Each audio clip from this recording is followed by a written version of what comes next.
여러분, 우리가 지금 살아가고 있는 이 시대는 기술이 눈 깜짝할 사이에 변하고 또 우리의 삶의 방식도 이에 따라서 바뀌고 있습니다.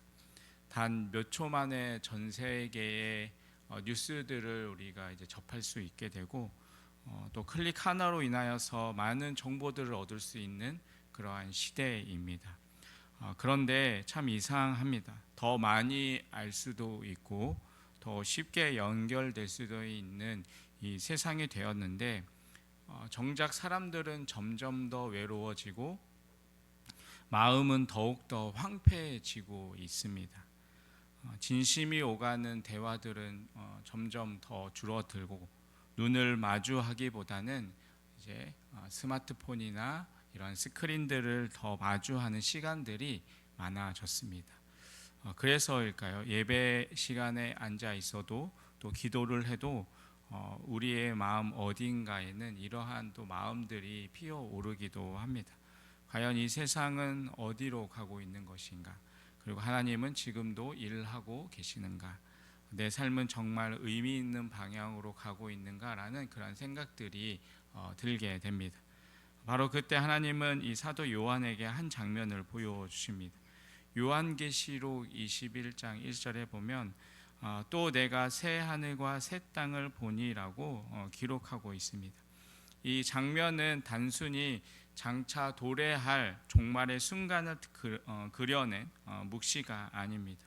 오히려 지금 이 지친 현실을 살아가는 우리 성도들을 향해서 하나님께서 들려주시는 분명하고 또 실제적인 소망의 메시지입니다.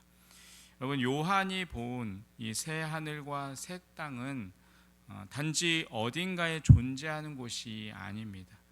이전의 것이 지나갔고 하나님의 임재가 가득한 새로운 삶의 시작, 곧 하나님께서 친히 우리의 삶을 새롭게 하시는 지금 여기에 복음이기도 합니다. 이 말씀은 우리에게 묻고 있습니다. 너는 지금 어떤 세상에 속해 있느냐? 너는 지금도 이 새 하늘과 새 땅을 사모하며 지금 살아가고 있는가? 너는 정말 모든 것을 새롭게 하시는 그 하나님을 정말 기다리며 기대하며 지금 내가 살아가고 있느냐라는 질문입니다. 여러분, 오늘 이 새벽에 이 말씀 앞에 우리가 함께 대면하기를 소망합니다. 세상의 소리가 아닌 이 하나님의 약속 앞에서 무너진 현실이 아닌 회복의 비전을 붙드는 자리로 잠시 멈추어 하나님이 열어 보여주시는 진짜 현실을 마주하시게 되기를 간절히 소망하겠습니다. 여러분, 그렇다면 오늘 말씀을 통해서 우리에게 주시는 하나님의 은혜는 무엇일까요? 첫 번째는 바로 하나님은 모든 것을 새롭게 하십니다. 요한계시록 21장 1절에 보면 이렇게 시작합니다.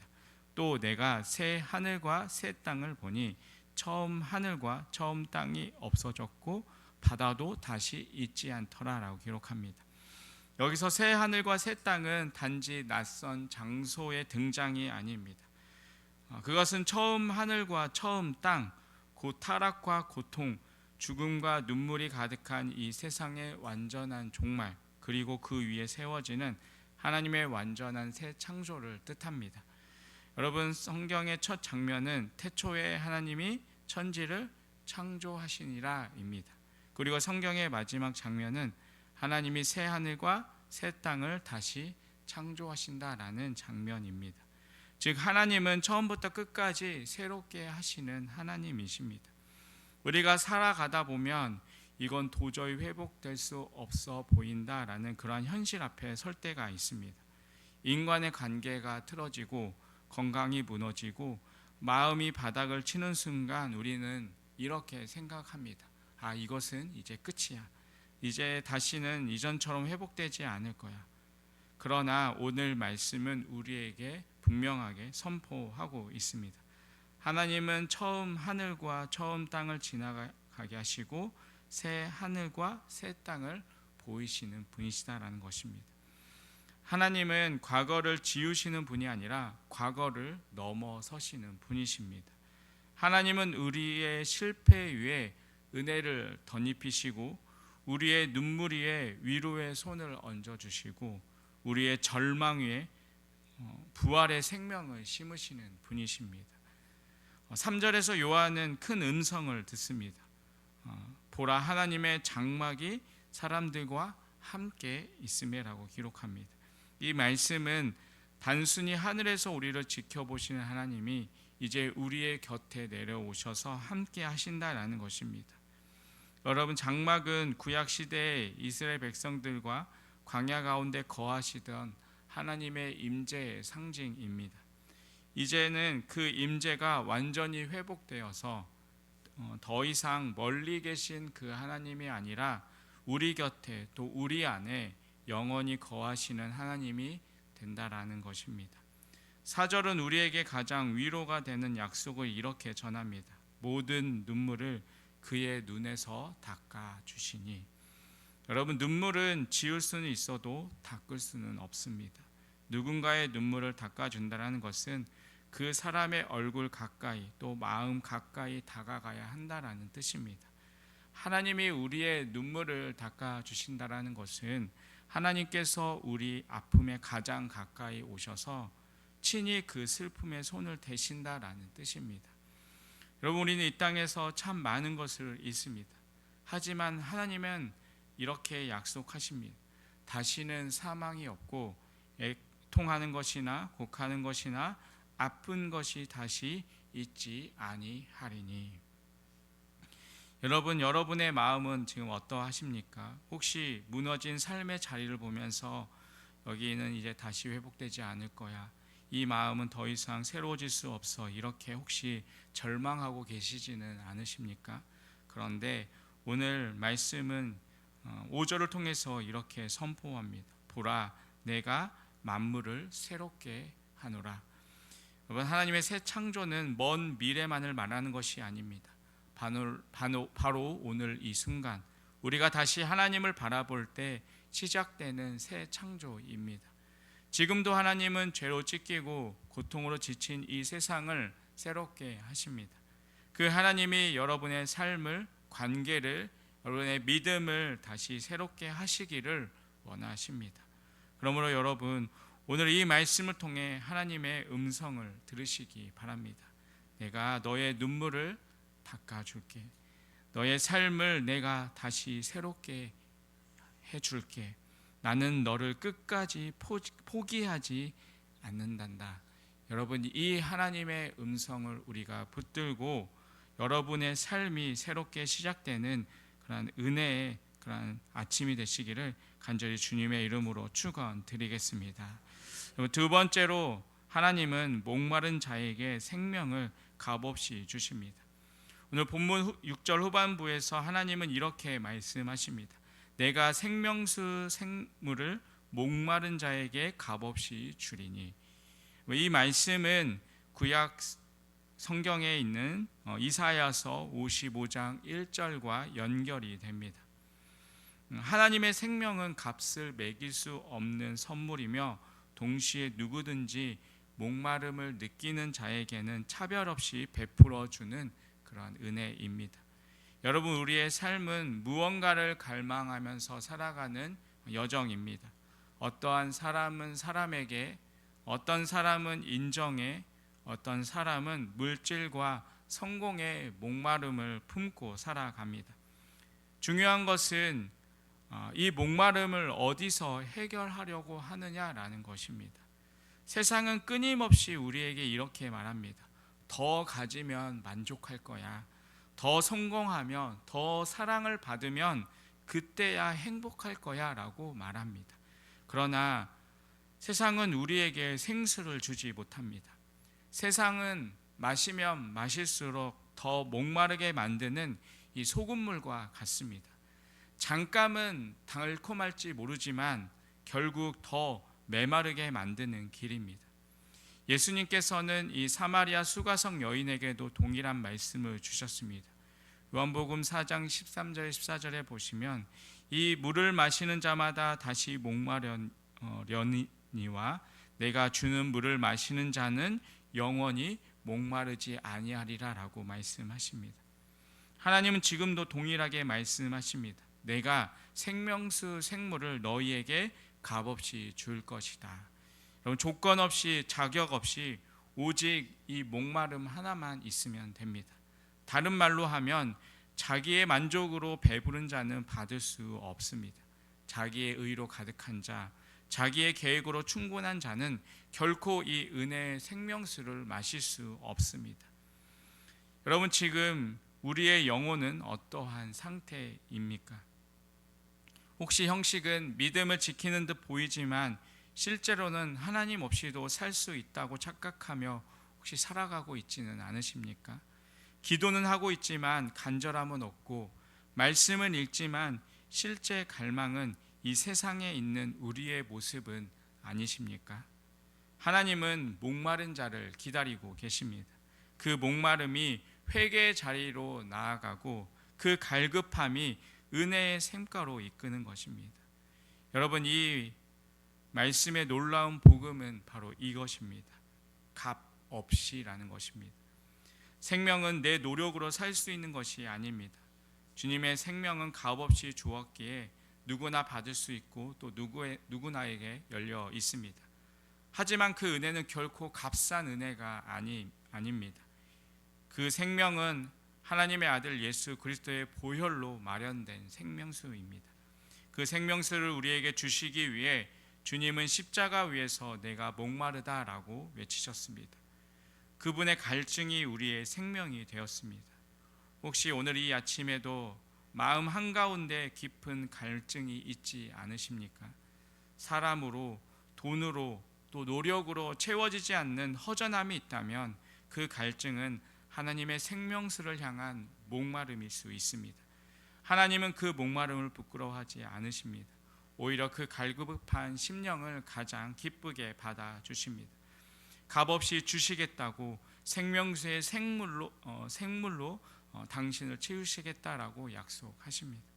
그러므로 오늘 이 말씀을 듣는 우리 모두가 자신의 중심을 우리가 돌아보고 다시 생명의 근원 되신 주님 앞에 나아가기를 소망합니다. 이 땅의 물은 잠깐이지만 주님이 주시는 생명수는 영원합니다. 여러분, 그 샘물로 다시 살아나는 이 새벽이 되시기를 간절히 주님의 이름으로 축원드리겠습니다. 마지막으로 하나님은 이기는 자에게 영원한 기업을 주십니다. 오늘 본문 7절에서 하나님은 이렇게 약속하십니다. 이기는 자는 이것을 상속으로 받으리라. 나는 그의 하나님이 되고 그는 내 아들이 되리라. 여러분, 여기서 말하는 이기는 자란 단순히 성공적인 삶을 살았거나 죄를 전혀 짓지 않는 사람을 말하는 것이 아닙니다. 본문의 앞뒤 맥락을 볼 때 이기는 자는 끝까지 믿음을 지킨 자, 끝까지 하나님을 포기하지 않는 자, 목마른 가운데서 생명의 샘으로 돌아온 자, 세상의 유혹과 압력 속에서도 하나님 편에 서기를 선택한 자를 뜻합니다. 여러분, 오늘 우리가 살아가는 이 시대는 믿음을 지킨다라는 표현 자체가 도전처럼 들리는 만큼 쉽지 않은 그러한 시대입니다. 직장에서 또 가정에서 또 우리 사회에서 신앙을 표현하는 것이 부담스러운 이 시대입니다. 예배를 드리기 위해서 시간을 떼어내고 주의를 거룩하게 지키고 또 말씀을 따라서 순종하는 이 결정 하나하나가 이 세상에서는 어리석어 보입니다.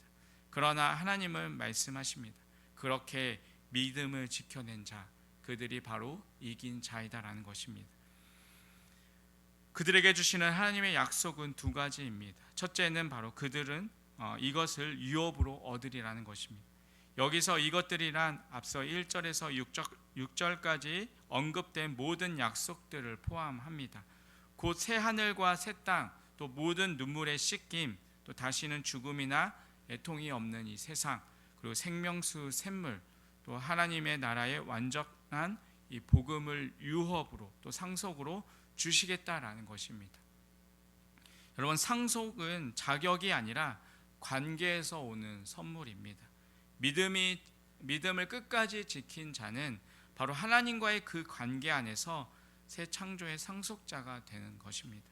둘째, 하나님은 나는 그의 하나님이 되고 그는 내 아들이 되리라라고 말씀하십니다. 이 말은 단지 신분적인 지위를 넘어서 친밀한 관계 회복을 선언하는 말씀입니다. 창세기에서 하나님과 동행했던 이 아담처럼 하나님과 함께 걸으며 마주하며 얼굴을 마주하며 사는 삶입니다. 이것이 하나님께서 우리에게 주시겠다고 약속하신 궁극적인 복입니다. 이 약속은 요한계시록 전체의 맥을 이루는 주제이기도 합니다. 요한계시록 2장과 3장에서 7교회에 반복된 말씀은 바로 이기는 자에게는 이라는 말씀입니다. 또 매 교회마다 다르게 약속되었지만 그 공통점은 끝까지 견딘 자는 하나님 나라의 상속자가 된다라는 것입니다. 여러분, 지금의 삶이 힘겹고 반복되는 일상 속에서 지쳐 있을 수 있습니다. 기도를 해도 응답이 없는 것 같고 아무도 알아주지 않는 것 같은 그러한 외로움 속에 있을 수 있습니다. 그러나 하나님은 그 믿음을 결코 잃지 않으십니다. 하나님은 결과만 보는 분이 아니시라 과정 속의 믿음도 기억하시는 분이십니다. 눈물로 순종했던 그 밤들, 아무도 없을 때 드렸던 조용한 기도, 손해보더라도 바른 길을 선택했던 그 작은 결단, 그 모든 것이 하나님 앞에서는 잊히지 않는 상속의 증거가 됩니다. 그리고 그 상속은 이 땅의 것과는 비교할 수가 없습니다. 썩지 않고 더럽혀지지 않고 쇠하지 않는 기업. 베드로는 그것을 베드로전서 1장 4절을 통해서 하늘에 간직된 기업이라고 말했습니다. 여러분, 믿음을 지키는 것은 결코 헛되지 않습니다. 하나님은 이기는 자에게는 새 하늘과 새 땅을 주시고 그들과 함께 영원히 거하시는 아버지가 되어 주십니다. 그러므로 오늘도 믿음을 포기하지 마시기 바랍니다. 때론 느려 보여도, 때론 손해처럼 느껴져도 그 길이 결국 승리의 길입니다. 이기는 자는 잘 싸운 자가 아니라 끝까지 주님을 붙들고 살아가는 자입니다. 그런 자에게 하나님은 영원한 나라와 아들의 신분을 주십니다. 여러분이 바로 그 자리, 은혜의 상속자이기를 간절히 주님의 이름으로 축원드리겠습니다. 여러분, 요한계시록 21장 1절부터 8절까지의 말씀은 단지 미래의 종말적인 소망을 그리는데 그치지 않습니다. 이 말씀은 지금 이 자리에서 우리가 어떠한 태도로 살아가야 하는지를 말씀해 주고 있습니다.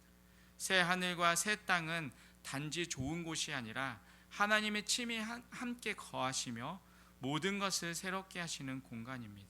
그리고 그 나라 백성은 단지 죽어서 가는 사람들이 아니라 오늘 새 하늘의 백성답게 살아내는 사람들입니다.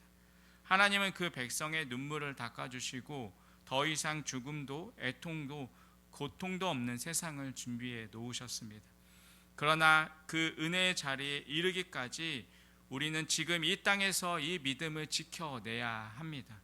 고단한 현실을 이 신앙으로 건너야 하며 혼탁한 이 세상 속에서 하나님의 길을 따르는 선택을 매일같이 해야 합니다. 지금도 여전히 우리는 두 세계 사이에서 살아갑니다. 세상의 질서와 논리, 또 바벨론의 유혹이 끊임없이 다가오지만 하나님은 우리를 시온산의 시민으로 부르셨습니다. 영원한 생명의 유업을 위해서 지금 이 순간을 믿음으로 살아내는 용기를 우리에게 요청하십니다. 그러므로 이제는 그 나라를 기다리는 사람처럼 살아가시기 바랍니다. 눈물의 현실 속에서도 하나님이 친히 닦아주실 그날을 소망하며 견디시기 바랍니다. 세상의 표를 거부하며 하나님께 인침받은 자로서 정체성을 잃지 마시기 바랍니다. 그리고 무엇보다 이 소망을 모르는 이들에게 하나님 나라의 복음과 위로의 메시지를 전하는 증인으로 살아가시기 바랍니다. 이 땅의 모든 것이 흔들릴지라도 하나님은 변하지 않으십니다. 그 약속이 반드시 약속하신 그 날은 반드시 옵니다. 그날 우리 모두가 주님 앞에 서서 이렇게 고백할 수 있기를 바랍니다. 하나님, 제가 이기는 자로 살기를 원했고 그 믿음을 놓치지 않기 위해서 오늘도 열심히 걸어왔습니다. 여러분, 바로 이 고백이 새 하늘과 새 땅의 문을 여는 진짜 열쇠가 되는 줄 믿습니다. 여러분, 이러한 고백으로 오늘 하루도 우리 주님이 맡겨주신 우리 하루의 삶을 최선을 다해서 열심히 또 성실히 살아가시는 그러한 삶이 되시기를 간절히 주님의 이름으로 축원드리겠습니다. 기도하겠습니다. 하나님 아버지, 모든 것이 낡아지고 무너지는 이 세상 한복판에서 새 하늘과 새 땅을 약속하신 주님의 말씀을 듣게 하시니 감사합니다. 오늘도 주님이 우리와 함께 거하신다라는 이 약속을 믿으며 눈물과 아픔 속에서도 소망을 붙들고 살아가게 하여 주시옵소서. 세상의 유혹과 두려움이 아니라 하나님께 인침받은 백성답게 거룩과 믿음의 길을 끝까지 견디게 하여 주시옵소서. 마침내 이기는 자에게 주어질 생명수의 상급을 사모하며 오늘 하루도 하나님 나라의 시민으로서 살아갈 수 있는 하루의 삶이 되게 하여 주시옵소서. 모든 말씀 예수 그리스도의 이름으로 간절히 기도드립니다. 아멘.